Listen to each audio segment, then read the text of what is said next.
The Penguin is a miniseries created by Matt Reeves based off of his character from the Batman movie from 2022. The Batman movie sort of reinvented Oswald Cobblepot. People call him Oz Cobb for short. He's got a Jersey accent, he's got a club foot, and he's kind of like a sassy club owner, not really a main villain yet. He's more of a capo for the mafia.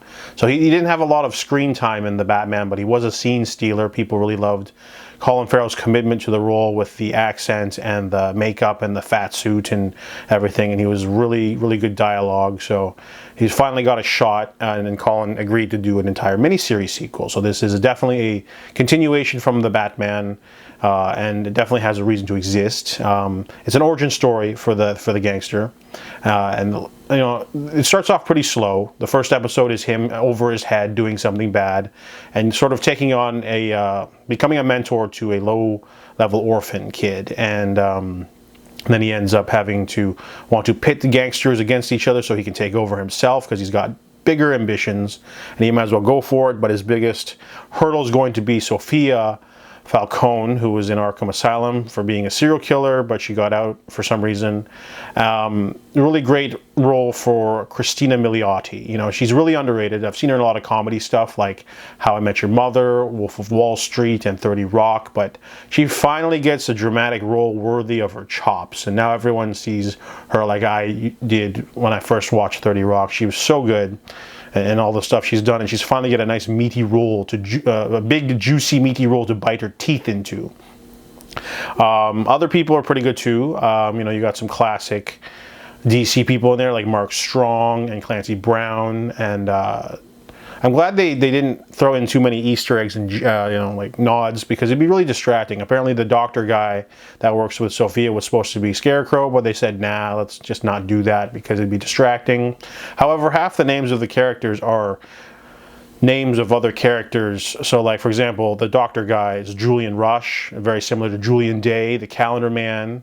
Or you got, there's a Madam, she's Eve Carlo, but very similar to Basil Carlo, the actor, Clayface. So there's a lot of distracting names that are similar to other characters from DC lore.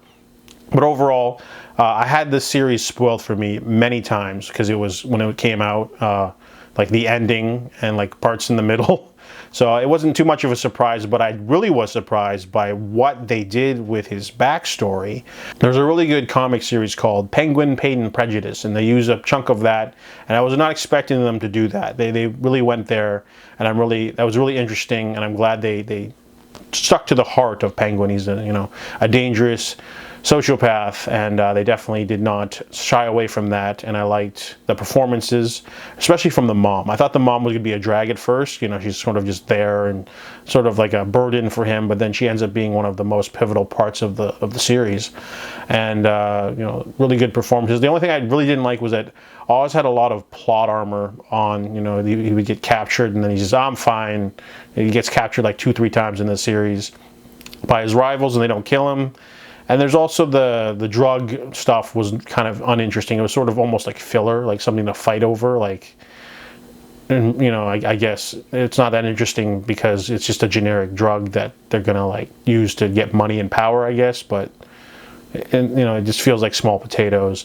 But overall, interesting. Definitely good usage of flashbacks for the different characters. Everyone gets development, from the mom to the kid to Penguin to Sophia. So there's a proof that you can make something good, a spin-off, without like the large characters.